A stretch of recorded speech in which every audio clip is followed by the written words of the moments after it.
কামারহাটির বাসিন্দা পরিচয় দিয়ে রাজারহাটে বাড়ি ভাড়া নিয়েছিল অভিযুক্ত মোহাম্মদ শামীম, যার খোঁজে এখনো তদন্তকারী আধিকারিকরা। কিন্তু বাড়ি ভাড়ার নথি হিসেবে ভোটার কার্ডে কামারহাটির যে ঠিকানার উল্লেখ রয়েছে সেই 70 ম্যাকেঞ্জি রোড, সেখানে গিয়ে কিন্তু মোহাম্মদ শামীমের খোঁজ মেলেনি। স্থানীয় বাসিন্দারা বলছেন এই নামে এখানে কেউ থাকে না।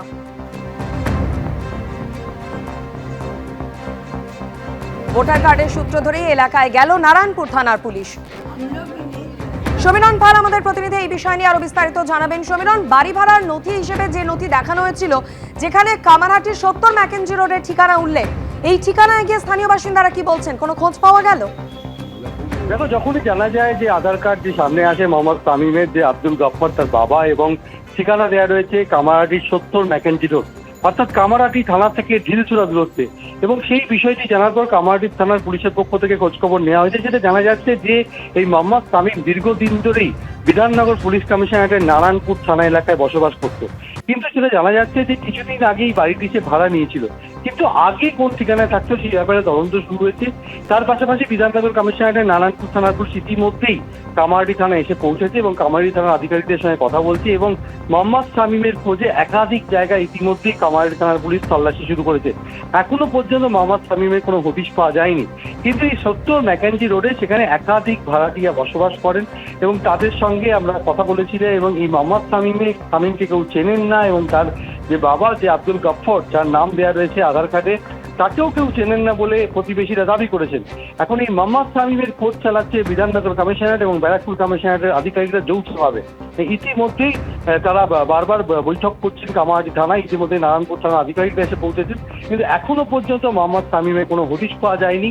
তবে পুলিশ সূত্রে যেটা জানা যাচ্ছে যে মোহাম্মদ শামীম দীর্ঘদিন ধরে এলাকায় থাকতেন না, বেশ কিছুদিন আগে তিনি এখানে থাকতেন, কিন্তু এখন আর এই কামারহাটির ম্যাকেঞ্জি রোডে থাকতেন না, নারায়ণপুর এলাকায় বসবাস করত।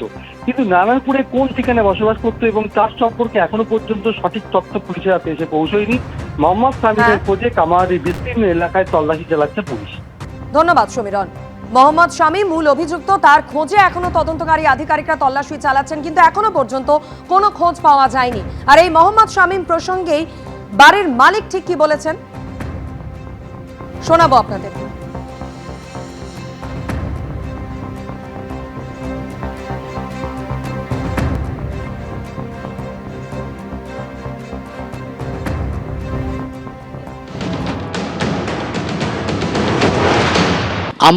আমার কাছে এই লোক একটা ব্রোকারের থ্রু এসেছিল।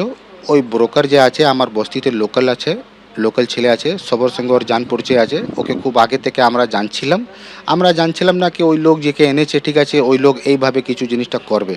যদি আমি জানতাম বা যদি আমাকে কিছু আভাস হতো, তাহলে এইসব জিনিসটা আমি হতে দিতাম না।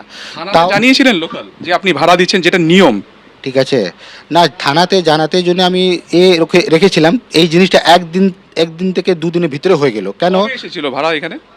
ও 15 তারিখে সকালে এসেছিল, আর আমার ঘরে আসেনি। ও রাস্তাতে আমার সঙ্গে দেখা হয়েছিল, মানে মেন রোডে যখন আমি চাকরিতে যাচ্ছিলাম, তখনই ও আমাকে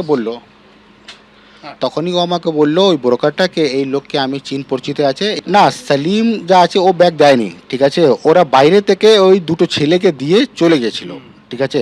আর তারপর ওই দুটো লোক বাড়িতে ঢুকলো, একটা লোক ঢুকে বাড়ির ভিতরে রাখলো। তখন ওকে মানে চাবি দেওয়া হয়েছিল ঘরে সাফ সাফাই করতে জন্য, থাকার জন্য দেয়নি। থাকার জন্য ওটার সঙ্গে কথা হয়েছিল যে যখন কাগজটা রেডি হয়ে যাবে তখন তোমাকে থাকতে দেবো, শুধু সাফ সাফাইয়ের জন্য দেওয়া ছিল। ওই সাফ সাফাইয়ের জন্যই ওরা করে দিয়েছে। এই যে যার ছবি দেখানো হচ্ছে, আরেকবার দর্শকদেরকে দেখাবো, এই কি আপনার কাছে এসেছিল? হ্যাঁ, এই ছিল। তারপর থেকে আর দেখেননি? না, তারপর কার দেখেনি।